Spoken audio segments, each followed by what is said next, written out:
Paul Martz. Welcome back to the Rocky Mountain Fiction Writers Podcast. Hey, Mark, it's great to be here. Thanks for having me as your guest. I really appreciate it. You bet. We last had you on both to talk about the kind of foreshadowing of the coming RMFW short story anthology, and then we talked about the selection process with your co-editor. So it's great to have you back on. And before we dive into the topic at hand today, first of all, how are you doing? And secondly, boy, it must feel like, maybe it feels like yesterday you were in the middle of all the short story business, but reflecting back, how does it all feel? I think volunteering to be the co-editor of the last RMFW anthology with Linda Ditchkiss was one of the most exciting and educational opportunities that I've participated in. And a big, huge thank you to RMFW for giving our members the opportunity to step up and do that and learn so much about the editing process and the self-publishing process. It was a big project. I'm glad it's in the rearview mirror, but I think we put out a great anthology, and it was wonderful to work with a lot of exciting authors, including you. You had a short story in there, "The Cistern" by Mark Stevens. So it was great. It was a great experience. Yeah, really terrific. And a great reception at Colorado Gold last September. And I think another feather in the cap of RMFW in terms of all these anthologies and getting that out there. So kudos to you. And indeed, they've just kicked off the new one. I was recently in the informational call with Amy Armstrong and Deb Coulter.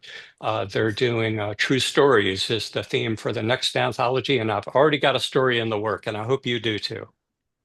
I'm mulling it. I've got to come up with something. I love the title. I love the theme, and we'll see if my other commitments allow me time. But chances are, if I get an idea, I'll have to write it. So yeah, yeah, fantastic.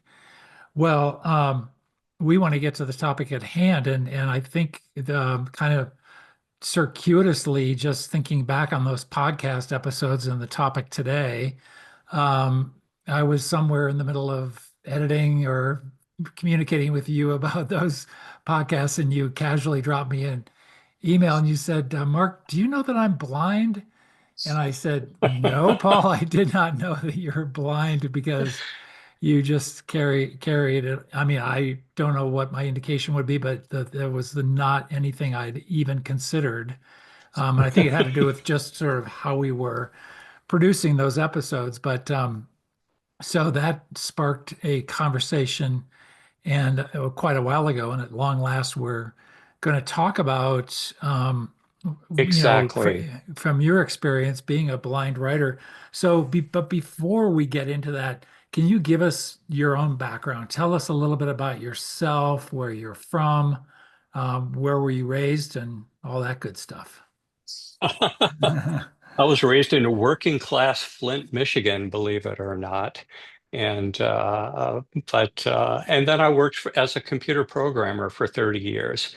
So in my early 50s, as my eyesight began to tank, I decided to retire and focus on things that I actually wanted to do instead of, working for the man, right? Right. So and fiction writing quickly kind of bubbled up to the top of that list. So I have been writing primarily science fiction short stories now for going on 8 years, with co-editing the RMFW anthology that came out in 2024, as we've already mentioned. I also did a little freelance nonfiction writing over the summer. My nonfiction writing goes back actually about 20 years. I've written three or four nonfiction programming books that went along with my career as a programmer. And then my new nonfiction book has just came out, and we're going to get to that in a minute. But I'm very excited about that. So writing is kind of like one of the big circles in my life. But there's another big circle if my life is, a Venn diagram. And the other big circle is the fact that I am blind due to a progressive eye disorder called retinitis pigmentosa. So I was diagnosed as a child with very mild symptoms, such as some night blindness and loss of peripheral vision. And that increasingly worsened over the course of my life to the point where I gave up driving, started using a cane to get around. And then eventually it got to the point where I was falling behind with my coworkers in terms of being able to keep up with the technology because I was having to learn things like Braille and how to stay productive on a computer with screen reading software because I wasn't able to see it, right? Right. And that just started taking time away, and that was what kind of instigated me retiring and turning to writing, frankly, which has worked out quite well as far as accessible software goes. So along with the blindness, I do a lot of things in the blindness community. I write blogs at a website called appleviz.com, which is a website for blind Apple users, and I help other blind people to learn how to use their Apple Mac or their iPhone, or maybe sometimes they help me because, frankly, it's quite a challenge for all of us, and we all help each other out. I'm also the moderator of an email support list for persons with retinitis pigmentosa called the RP list. So, one thing that's nice about the blind community is it's it knows no social boundaries. You meet a lot of people, you interact with a lot of people, and we all kind of work together to support each other through the challenge of living as a blind person in a sighted world. So I describe my life as kind of two circles, writing and blindness, and usually they don't overlap. Though if you've seen me at past RMFW conferences, I've had, a cane in one hand and my other hand on the shoulder of my sighted guide. But these circles are now overlapping and in terms of the writing that I'm doing that's blindness related. And that's what gets me right up to the new book that I've written. So. Which we will get to. So just to be clear, can you just talk a little bit about you mentioned screen readers. How do you let's start with writing. What does your writing look like? And then we'll get to the reading side. I don't actually turn on my monitor, computer monitor at all anymore. So I use a computer entirely with a keyboard, and I use earbuds to listen to screen reading software turn basically the visual desktop or the visual smartphone screen into an audible experience for me. Wow. And using that software, I'm able to use keyboard shortcuts to navigate around the screen, and it will announce to me names of buttons and menus and links. And then I can invoke another shortcut to activate that button or open that menu or follow that link. When it comes to editing, I can um, I can go back and read a line at a time, a sentence at a time, a paragraph at a time, and it's a synthetic voice that is generated by the screen reading software that's reading it to me. And it allows me to write and review what I write and critique the work of other writers and do all my editing responsibilities alongside Linda. There's some things that Linda, frankly, excels at because she has eyesight and I don't. But most of the things that I find that I have to do as a writer and an editor, they're all very doable with the help of modern technology. It's actually a wonderful system.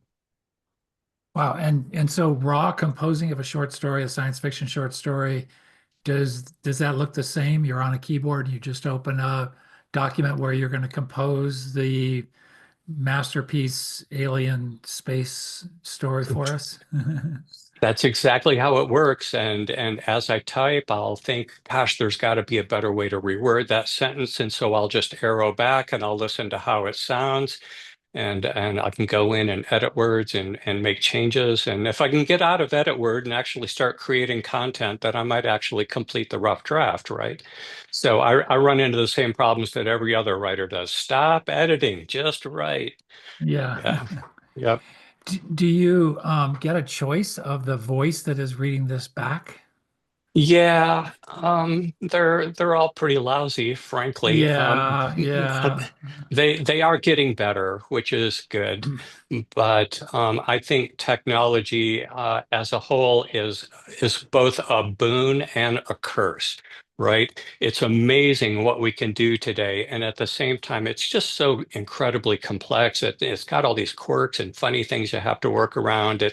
It's an entirely new interface to using a computer and a smartphone, believe me. But it does enable me to do a lot of stuff, and I couldn't live without it. Very thankful for it. So when you finish a 5 or 6 thousand word short story, let's say, you can go back to the beginning, click play, and it'll read you the whole story. I can do that. I can read it from the beginning. Yep. And then And I can stop partway through and I can make a note to myself. I can leave like a comment or a track change for later review to go back and revisit. I can accept a change, reject a change. If someone else has left a comment on my document, I can reply to the comment. I do a lot of this in Google Docs because that's what we use in our critique group. So we have collaborative editing, right, and document sharing. fantastic. Microsoft Word on the Mac is got its own problems. I would rather be on a PC, but I don't have a PC. So usually I'm doing most of my work in Scrivener on the Mac or Google Docs on the Mac. I'm thinking this would be useful for me to have, I'm sure I have the technology even in Microsoft Word just to be able to play it back. But I should, I believe one of the writing tips that we often hear is read your own work aloud. yeah, yeah, And I'm hearing my work read aloud all the time. It's not a human. I'm not in a kindergarten classroom listening to a expert narrator reading me a story, right? It's a right. computery voice. It's very robotish, but at the same time, if there are a lot of sentences with the same sentence structure, that stands right out. If there's a misspelled word, wow, it just pops right out at you because it pronounces it wrong. So it's a very useful way I've found to serve as both an accessibility aid and a writing aid. Yeah. Yeah. Um, Before we get to the reading side or how you consume stories, I'm going to try to ask a question, and I don't know exactly how to pose it, so I'm just going to go for it. I'm wondering, after becoming blind, if you found your imagination and your creative process working in a different way. There are times when I really wish that I could get inspiration from things that I see. Yeah, yeah, And that's been taken away from me, of yeah, course. yeah, So I have to imagine what it looks like. And of course, I lived for so many years as a sighted person that visual part of my brain is constantly functioning. Even though I'm yeah. blind, I have no idea what this room looks like that I'm in, but my brain is creating a visual image of it for me. Right. And when I think back about this conversation later, I'll picture right now that my cell phone leaning up against this book in front of me on a desk. I'll see it in my mind. So, so for me, that hasn't really been an issue. I've always been kind of visual in nature, and I don't think that has impacted my creativity or the way I think about the world around me. Hmm. Interesting. Very interesting. Thank you for that. Yeah. Yeah. So on the reading side, how do you consume a new book typically or a new article? I remember the very last print book I read. It was 20 years ago, normal size print book. It was George Harrison's autobiography. Wow. And that was after that, I said, I just can't do this anymore because I have to crane my neck forward and I have to hold the book up. I never did switch over to large print. There were a couple years there where I tragically went without reading anything. Hmm. And then someone else in the blind community got me hooked up with the Colorado Talking Book Library, which is a government service that provides audiobooks to persons who are blind or otherwise print disabled, like dyslexia and things like that. And when I discovered these free audiobooks that were available to me, it was just wonderful experience. So if I'm reading fiction, I will predominantly gravitate towards and prefer audiobooks. Yes. But I can read books in pretty much any medium I want to if I'm really determined to do it. So with an ebook, for example. I can bring that up on my smartphone in Kindle or the Apple Books app, and I can launch my screen reader and I can read it just like I could read one of my own manuscripts. And if it's a print book, it's going to be a bit of a more of a challenge, but that's not impossible either. If I have a flatbed scanner, I can open it up to the page I want to read, plop it down, press a button, and then that's text on my computer screen. And again, I can have my screen reader read it just like it's reading out of a Word document. The- But it gets a little tedious because after I'm done with that page, I have to pull it off the scanner, flip the page, put it back down. Oh boy. But if it's a book I really want to read, and that's the only format I can get it in, I'll do that. So, Yeah. and then I have lived through pretty much the entire spectrum of vision loss, from fully sighted to low vision to totally blind. So I can tell you that as a low vision person, there are other options available. There's a device called CCTV, for example, which is basically a vertically mounted camera pointing straight down at a book lying on a table with a large computer monitor right in front of the user's face. And the table is on rollers, so you can easily move the line back and forth underneath the camera, and then you get that blown up in extremely large print right in front of your face. So there's another way that people can read. And then, there's sometimes where I don't even want to read a book. I just want to know what the cooking directions are on this box of food I just pulled out of the freezer, for Yeah. example. And there are smartphone apps for that, right? Also very useful for looking at addresses on incoming mail. And you just point your phone camera at it and boom, it reads it. So, Wow. Wow. yeah. Uh, Well, quickly going back to the Colorado Talking Book Library, I was for a while employed by the Colorado Department of Education, which oversaw and managed the Colorado Talking Book Library. So I got to Oh, know the fine folks out there, and not only that, had nice. the luxury of several of my Allison Coyle mysteries being produced there, and they're in the library. And Is on that where they top, were produced? Because I read them from CTBL, but I didn't know they were produced there. That's cool. yeah, Karen Cranford read them, an amazing narrator, and she would take months and months to read these. They're so careful, and they would check with me on pronunciations and things like that. And then also the Gary Riley novels, the Asphalt Warrior series. Um, I think they've read 4 or 5 of those and are in the Colorado Talking Book Library.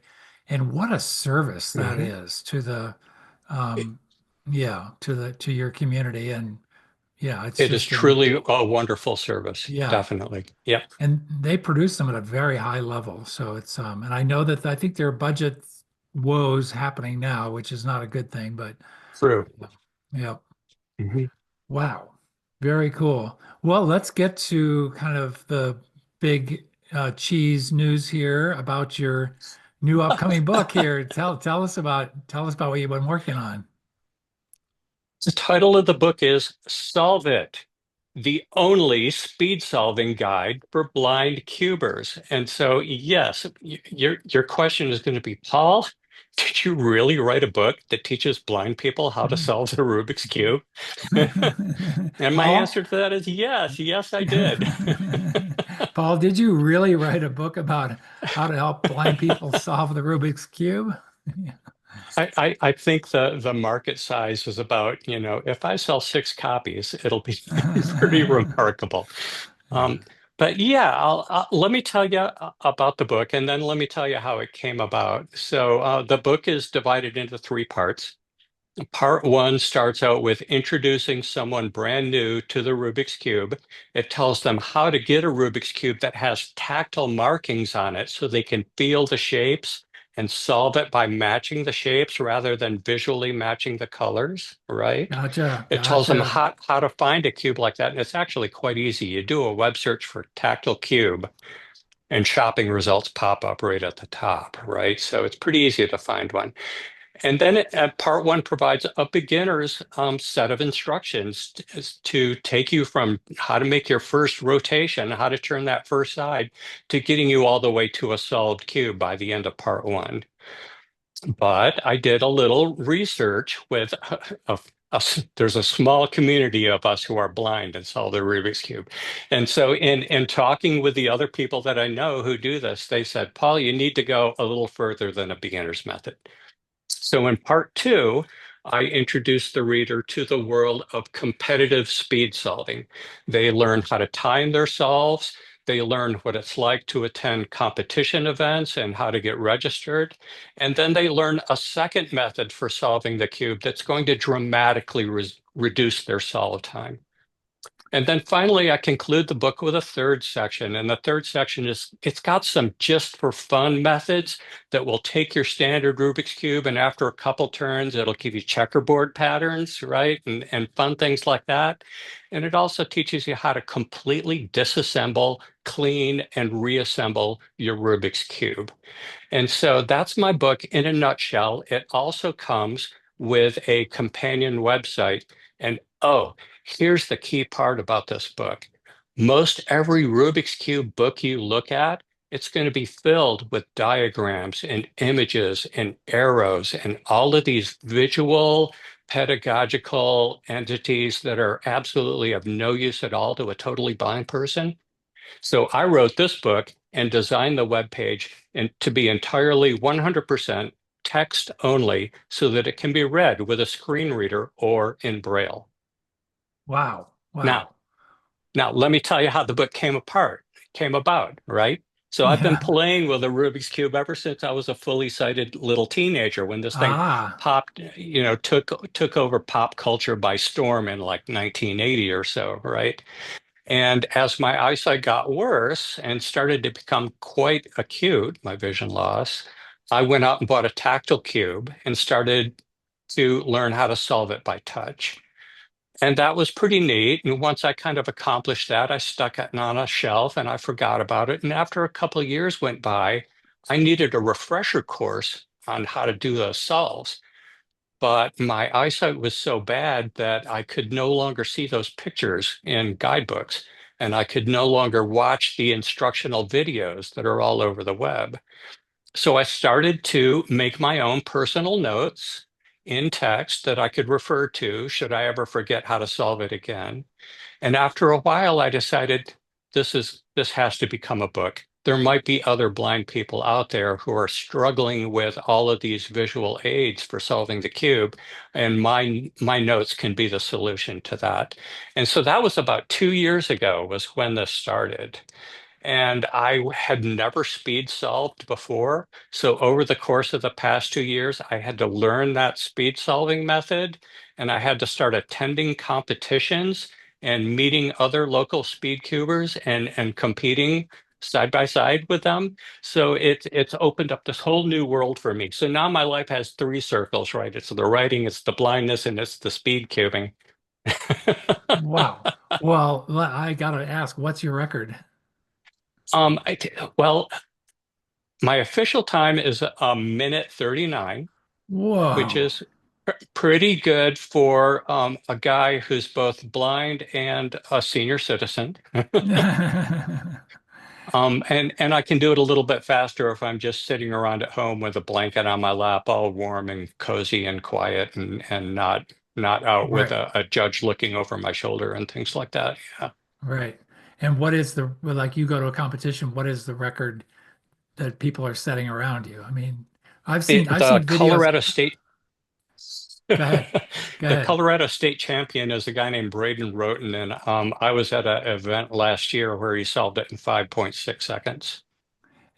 That's just, it's unfathomable. And I've seen videos of people with a cube in each hand doing it single-handedly. I mean, I don't know if you've heard about that. I've heard about that. That's the one-handed event, and you're telling me they do two of them at once? That's Yeah, pretty yeah, crazy. yeah, Yeah, yeah. yeah. Oh my You know gosh. what else they do? They memorize a cube and then they put on a blindfold and they solve it from memory. I Isn't mean, that nuts? yeah, that's nuts. I mean, These guys are, how many total I, moves I, are there? I if you're pretty good, you can solve it in about, 55, 60, 65 turns, right? Yeah. But I feel like I'm pretty experienced with the Rubik's Cube with all the years that I've been solving it and learning the speed cubing and writing the book. But these people that I'm hanging out with, Mark, they're just in an entire another league. A lot of them are young, they're teenagers, they're 20 somethings, they're college students. When you sit down and talk with them, they're studying mechanical engineering, they're studying physics, there's computer scientists, they're all just remarkable, intelligent academics, and yeah, Yeah. we're way off in the weeds now. Uh, I think it's interesting. I think I did pick up a Rubik's Cube once, and I mean, I knew it just wasn't my brain was not gonna connect with this challenge. I just didn't have a reason to really try to figure it out, and I was terrible, terrible. Yeah. I will send you a free copy of my book. Wow. Okay. All right. Get that. That's great. That's great. Wow. Well, how did you publish this? How are you getting it out in the world? Well, that's a great question. And that's really what I think is going to be of the primary interest to your listening audience, right? Because I think when most of us publish books, we don't really think about blind readers too much. But Yeah. that had to be my primary focus with this book Right. because I am targeting only blind readers. Yeah. So my original idea was I wanted to have it in print braille, and I wish I had a print braille book here to show you, but I can describe it to you, and I can describe kind of my process for approaching braille. Um, a standard page of braille, a standard cell of braille, what we think of as a braille letter, right, is 6 dots. It's 2 columns with 3 dots each. And so that's called a Braille cell. And on a standard Braille page, there are 25 lines with 40 cells across each line. And that will map to about 125 to 150 words on a page of Braille, printed Braille. Takes up a lot of space. Um, yeah, because they take up so much space. To Yep. to take up less space, they have something called contractions. So the letter F by itself will stand for the word from. And then common groups of letters like suffixes, TION, MENT, LESS. Those all have special two-symbol codes that represent that suffix. And so by using those things called contractions, they're able to actually increase the density of words per page. So in addition to print braille, there's also an electronic braille format. You can get a BRF file, for example, and then there's a physical device that has a row of braille cells on it and that electronically raises pins to allow you to read. And then there's a button to advance to the next line and the next and the next, and it just refreshes, right? So you can download a braille file to that device and you can read it that way. So I looked at what it would take to publish in Braille. The process is normally to do all your writing, revising, and editing in MS Word until you have a finished manuscript. And then you take it to someone called a Braille transcriber or a Braille transcriptionist. And they will use software probably to automate the translation into Braille, but they will take the time to read through it, every single word, every single page, and they'll find better ways to represent it in Braille than the software did, and they'll make those changes. So Ah, my if you look at the normal publishing process for print, we have the option of a traditional publishing, a self-publishing, and finally you can go to a vanity press as well, right. in which they do the book production and you buy the books in bulk and resell them in a vanity Right. press. Right. Okay. So Braille has the traditional publishing. Some of the big Braille publishers are National Braille Press in Boston. There's also American Printing House, and there are a couple of others. Um, And Braille also has the Vanity Press. So there is the Braille bookstore, which operates out of British Columbia, where you can work with them to produce a book and then you buy them in bulk and you resell them yourself. And honestly, it's not people producing books that are using that service, it's restaurants that are producing menus or airlines that are producing Braille flight safety information or buildings putting up Braille signs. It's that kind of stuff. That's their main Yeah. customer, right? But there is no self-publishing for Braille. I thought Ah, I would be able to hire my own transcriber, create an electronic Braille file, and upload it to someplace like Amazon that would print Braille on demand and send me a little royalty check each month. But that does not exist. So I started looking at what's my second best way to get this in Braille. And what I ultimately decided to do was publish it as an EPUB. And an EPUB is going to work best for Braille readers in my situation. So my one big concern was with a Rubik's Cube solution, where the reader has to read a step of instructions at a time, or maybe even a word at a time for each one of those rotations, yeah. then an audiobook is going to be a poor fit for that because what do? There's like a rewind 30 seconds button or a rewind 50 seconds. It just doesn't have the granularity of reading that I think my audience is going to require.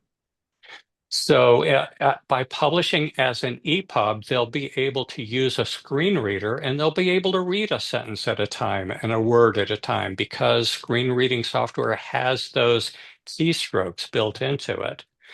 And if they're using a refreshable Braille display, it will translate that EPUB on the fly into Braille, and they'll be able to run their fingers across it a line at a time or a word at a time. And so I think that's going to work for most of my audience. Now, I know we're Rocky Mountain fiction writers. I know what the F stands for, and most of us write fiction here, right? And so, what is fiction? But it has its roots in oral storytelling, right? We from an early age we all love story hour in kindergarten and preschool, and I think it's probably even in us genetically because how many millennia have we been telling stories, right? We love to hear stories told to us. And for that reason, I think for most fiction writers, the best format to reach a blind audience is going to be an audiobook. But I decided not for my nonfiction books. That would not be a good fit. Gotcha. Gotcha. Wow. And the publication date, is it already out or coming up? So solve it. I had kind of targeted June 1st as a Okay. publication date, but I've now rolled it out using Draft to Digital, Yep. which has published it out to a lot of different retailers. It's already on Apple Books. It's already on Oh, great. Smashwords. I'm kind of like butting heads with Amazon a little bit, but I think it's going to be out there pretty soon too, and Barnes and Noble and a lot of other retailers.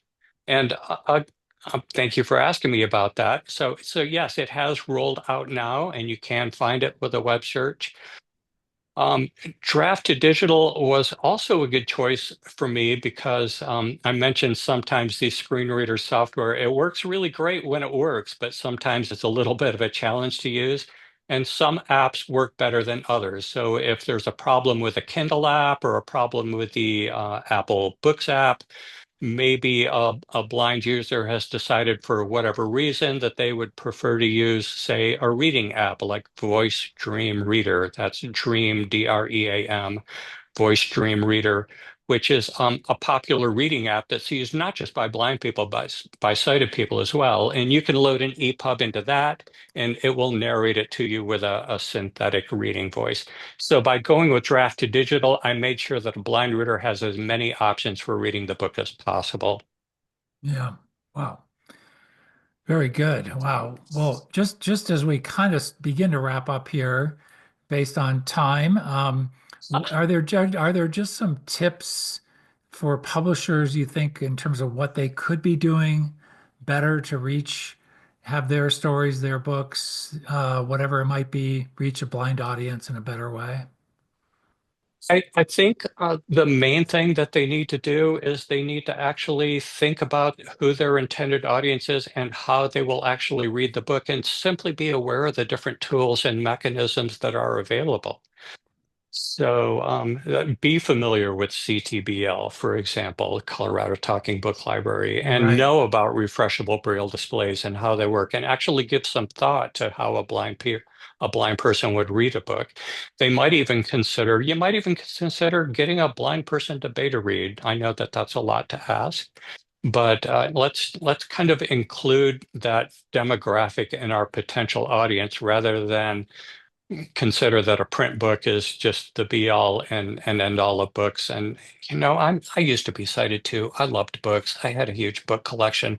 It tore my heart out to have to get rid of all those books that I had no use for anymore.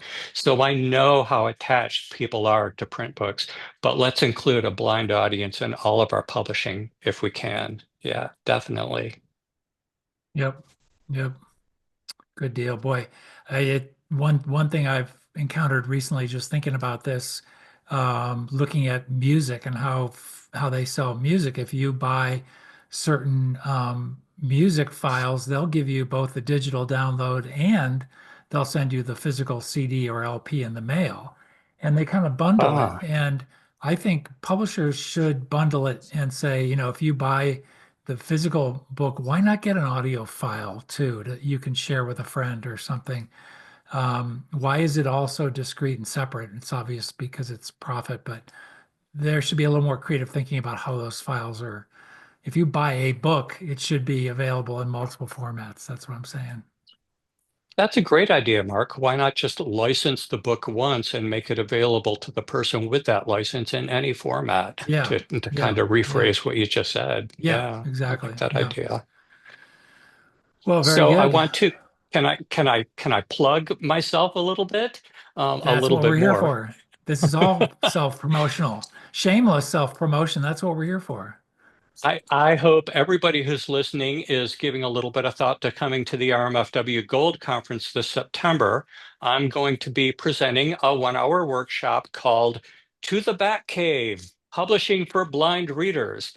So if you come to that workshop, you'll be able to hear a little bit of the same of what I've just covered today, but it's going to be quite a bit more in depth.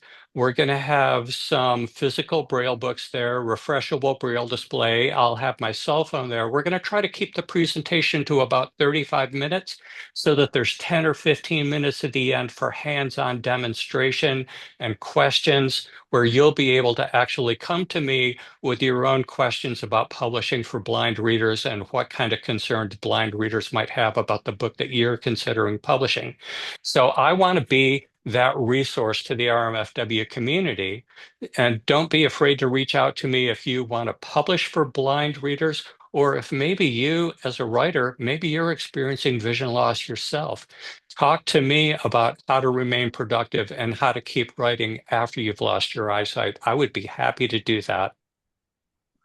What a great suggestion. And thank you for mentioning your workshop at Colorado Gold. I just registered yesterday and Cool. yep. And folks who are listening should register before May 31st when the price goes up. This is the early bird chance to save yourself $50, which is not nothing. And you got to go do that. And I love your title. About the Batcave, and of course the whole theme this year is superheroes, and I think that was a very clever title for your workshop, If, Paul. if I can find a cape, I'll wear it, but Yeah, no yeah. guarantees. Yeah. Head to the Halloween shops, you'll be fine. Yeah, yeah. Yep. Well, as we wrap up, we always like to have our guests recommend a book or a writer, so take it away. Let me recommend a local writer. I live in Erie, Colorado, and he's my neighbor. His name is Kevin Kelly, and that's Kelly with two E's, Kelley. He writes primarily political suspense fiction, and he's best known for his Time of trilogy. The first book is Time of Lies, then Time of Chaos, then Time of Ever After. He's also written a historical fiction called The Life of Colin Phelps. His Time of series, the first book, opens with a Navy intelligence officer captured and imprisoned in North Korea who has to escape. The second book is that same protagonist is now the lead investigator into a series of terrorist attacks that have resulted in the assassination of the president. I'm not going to tell you about the third book. I don't want to give away any spoilers. And he has current work in progress, which is set in 1960s Vietnam. And he had me give him feedback on the first 7 chapters, and I'm very excited about that book. So Kevin Kelly, you can find him at kevinkellyWriter.com. Great stuff. Great stuff. Paul, thank you so much for this. I'm just going to quickly say, I believe if all goes well, this is my last podcast recording, year number 416, 10 years of recording this podcast. And I just want to say I could not be more appreciative and honored to have you on as a guest today and to share all your thoughts and to really put out a lot of great information to your community and others. And it's just been a pleasure chatting with you today. Mark, we're going to miss you on this podcast. I'm glad to hear that's going to continue on under a different name, but I wish you all the best in the future, and thanks for having me as your guest today. Yeah, and I'll just quickly add that Fair Francis is the name of the new host, and I'm gonna try to help her get the new approach on this up and running ASAP. So stay tuned for that. And it is time for a new kind of approach. And I just can't thank you and all the guests through the years. So again, Paul, best of luck, and we'll see you at Colorado Gold. Looking forward to seeing you, Mark. Take care.